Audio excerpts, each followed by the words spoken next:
So last week we did a run through on how I got my start and kind of the beginnings of toma-HACK all the way through to today. I've gotten a lot of questions on to get more in depth on this, and I will.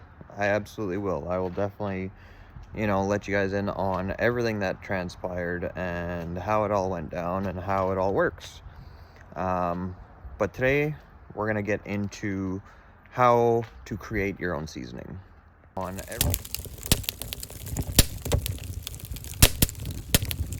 So research and development is definitely a difficult part of the job. Everybody always says, oh, barbecue's easy and cooking's easy and, selling seasonings is easy. It's not, you know. I mean, I get everybody puts seasonings together. Everybody has their own blends and everything. But to actually put something out on the market is quite a bit different. So, we as small businesses spend upwards of thousands of dollars just trying to get the blend proper before ever releasing it. So me personally, I buy all my spices in bulk and I start creating. So I know the flavor profile that I'm looking for towards the end result, and then creating it and making sure that it's shelf quality and something that people are actually going to want to buy is kind of the main goal there. So I buy all my seasonings in bulk. I start mixing very small batches, keep it tiny down to like 100 grams, and I see where it's at. So I do anywhere from 10 to 100 different mixtures, combinations, trying to get exactly where I want it to be. So there are a lot of different variables to consider. Salts. What salt do you want to use? I personally use sea salt. I prefer sea salt, just kind of the way that I am. A lot of people use kosher salt, coarse salt. There's all kinds of different ones. Sugars. Sugars is a big one for barbecue and for, barbecue rubs, stuff like that. So brown sugar, although most people use it at home, trying to bottle it and have it last is probably the worst decision that you can make. Brown sugar, because of the molasses content, is very wet, and what happens is it clumps. So, when you're using it right on the spot, you mix it, you use it, no problem, right? You break it down, you mix it, you're good to go. But when you stick it in a bottle and let it sit there for a little bit of time, all of a sudden you got one large clump in the bottle that you cannot break down.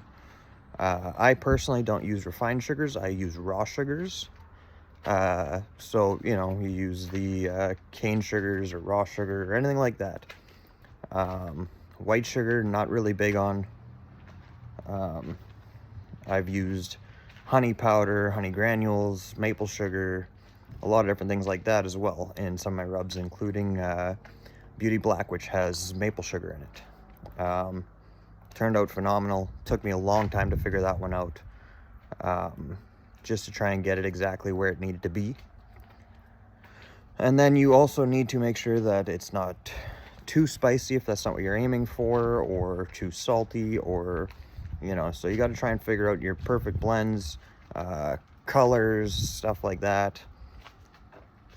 It's quite the process. So once you have something that's ready to go, a recipe that you feel is ready to go, then it's time to start testing, see how it cooks. So from there, once I have my little 100-gram pouch that I think is right, I'll start cooking with it. So I will make a bigger batch, and then I will start buying proteins. I will buy ribs, chicken, steak, fish, seafood, veggies, potatoes, and I will start cooking every single way that I can think of. I will pan fry with it, I will barbecue with it, I will smoke with it, I will flame sear with it, I will bake it. I will do everything I can to make sure that that flavor profile doesn't change. And if it does, then you've got to change the recipe, right? So if the sugar breaks down differently, or if it's too salty, or if the color doesn't sit right, or any kind of thing like that, that's where you need to change everything. Now, once all that is done, you could be upwards of $1,000 in before ever doing anything. You've bought in spices, you've bought in proteins, you've bought in veggies, you've bought in potatoes, you've bought in fuel, you've used your smokers, you've used your oven, you've used all kinds of different things. Now you've got your blend sitting exactly where you want it to be. So now what you do is, depending on who you are and what you have at your availability, me personally, I use a co-packer. I have a full-time job that I work 6 days a week. I wish I had time to make my own blends and bottle them and do everything, but for me it's too time consuming, and unfortunately it's just not justifiable. So from there I send my recipe over to my co-packer. They are absolutely phenomenal. They will do a couple spins on it and usually get back to me with 2 or 3 samples, and then once those samples are sent to me, again, testing phase. I cook with it, I smell it, I taste it, I do everything that I can to make sure that it is just right.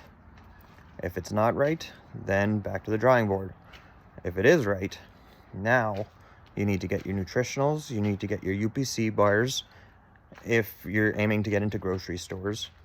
You need to get your translations on, because in Canada we need to have French labels. And then once that's all said and done, then you can place your order. So, for anybody that says it's easy, it's not. I've got some blends out on the market right now where I had spent upwards of $1,500 prior to ever being in a bottle. It's quite costly, just to try and get something that I feel is right for the consumer market, customers will enjoy, and that, everybody's going to be happy with. So with all that being said, what's your favorite seasoning? What's your go-to barbecue rub? I don't care if it's mine.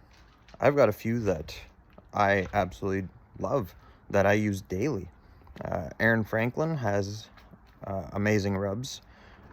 Suckle Busters did a team up with Ash Kickin' Barbecue, my buddy Darren.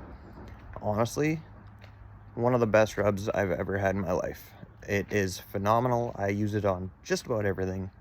TD's, that carne sutra and spicy carne sutra, oh, ridiculous. And that's just to name a few.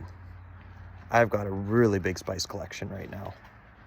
But yeah, what's your go-to?